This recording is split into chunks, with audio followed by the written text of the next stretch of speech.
Hello everyone, I'm Dr. Mohol Banker, interventional radiologist, and today I'm going to talk about the obesity-induced leg ulcer. There are lots of patients who are morbid obese and they come with a problem of varicose veins and lipodermatosclerosis and venous ulceration. So let's find out what is the correlation between the obesity and such kind of leg problem into all these morbid obese patients. So there is a classically morbid obese patient's leg. Overall, the size of the leg is increased, and into the lower part of the leg there is a brownish discoloration. So there is a lipodermatosclerosis, and routinely this lipodermatosclerosis observed in the both side of the leg because in obesity both legs are affected simultaneously, and along with that there may be the chances of this leg ulceration. So in morbid obese patients, such kind of brownish discoloration of the into the lower part of leg and leg ulceration is very common. So let's find out what is the correlation between the obesity and varicose vein and lipodermatosclerosis and the leg ulceration, which is also part of the varicose vein. So this journal has published data in 1997, right? And this journal has correlated the effect of intraabdominal pressure and the intravenous pressure into the obese patient and normal patient. So in normal patient, what they observed that intraabdominal pressure is 8.5, while in the morbid obese patient, this intraabdominal pressure goes up to 19.1. So that means almost more than double the size, double the pressure increase into the obese patient, intraabdominal pressure. While the same, the effect of intravenous pressure into the normal patient is 7.5, and into the morbid obese patient it goes up to 19.7, so almost near to 3 times increase. So this journal has suggested that in obese patient intra-abdominal pressure is increased, and because of this intra-abdominal pressure increase, the vein passing through abdomen, they also feel some compression due to this increase of pressure, and because the lumen of this um, this vein is also reduced because of this increase in intraabdominal pressure, and intravenous pressure also increase, and that is the reason because of this increase in intravenous pressure there is a varicose vein develop into the lower leg. Simultaneously, all the changes of swelling, lipodermatosclerosis, and venous ulceration develop gradually uh, if the morbid obesity lasts for long time. Another journal has also tried to find out the correlation between this morbid obesity and the intra-abdominal pressure and the venous pressure, and this journal has also, this article also published the same data that with the increasing the obesity, increase the intra-abdominal pressure, and it leads to increase the intravenous pressure, and this increased venous pressure leads to lots of changes like varicose vein, lipodermatosclerosis, and the venous ulceration into the lower leg.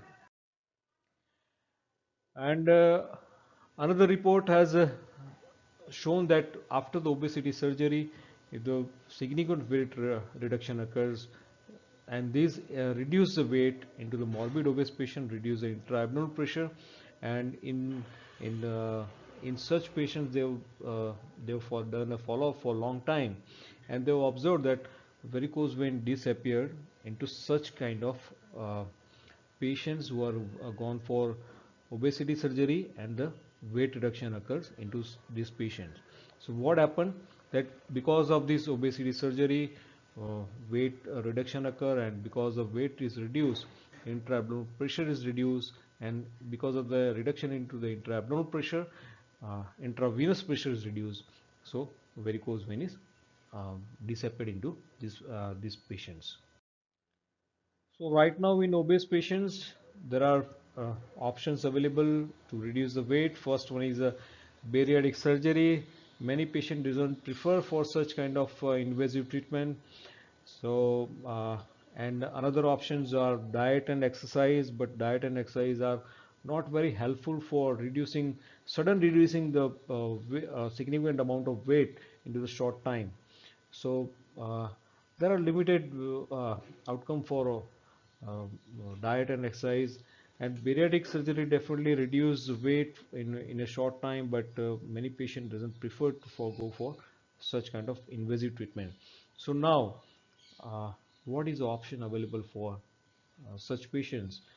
Those who are suffering from venous ulceration and leg swelling and morbid obese, still they don't want to go for bariatric surgery, and diet and exercise are not effective for into them. So what is the option available? Let's find out it.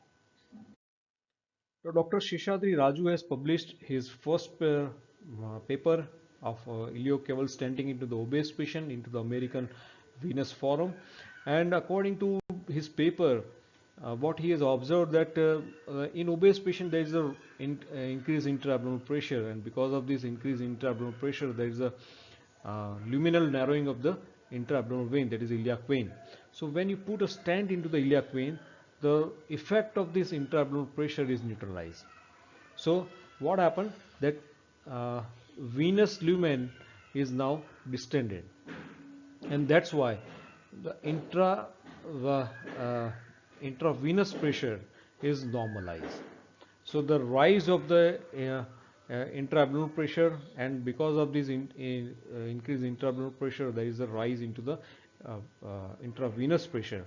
But by putting the stent into this iliac vein, this intravenous pressure is reduced to the normal level, and because of it, the effect of increase this intravenous pressure in form of varicose veins, in form of lipodermatosclerosis, in form of leg ulceration, all this effect is significantly reduced. So these how he has find out the new solution for into obese patient to reduce uh, intravenous pressure by putting the stent into these iliac veins. And this is how iliac stent is uh, should be deployed into the iliac vein. So this is how first uh, in total the lumen is, and lumen and the length of the vein is identified, and then we put a stent, and after the putting the stent with the balloon, it is dilated. So uh, venous lumen is achieved at a normal level. In another paper published by Dr. Sheshadri Raju, what he has observed after the iliocaval stenting into the obese patient, that significant amount of lymphatic edema which observed into morbid obese patient, that is also reduced after the iliocaval stenting. So basically lymphatic system is normal into this morbid obese patient, but because of this rise into the intravenous pressure which leads to the swelling or edema into the lower leg, and once you correct this intra-abdominal pressure and intravenous pressure, so these changes are reversible. So overall iliocaval stenting is very important treatment option for the morbid obese patient, and particularly into those patients, those who doesn't want to go for bariatric surgery, and still they want their healthy legs, or they want to heal their leg ulceration. So all in all such kind of patients, iliocaval stenting is have very important role. Thank you so much.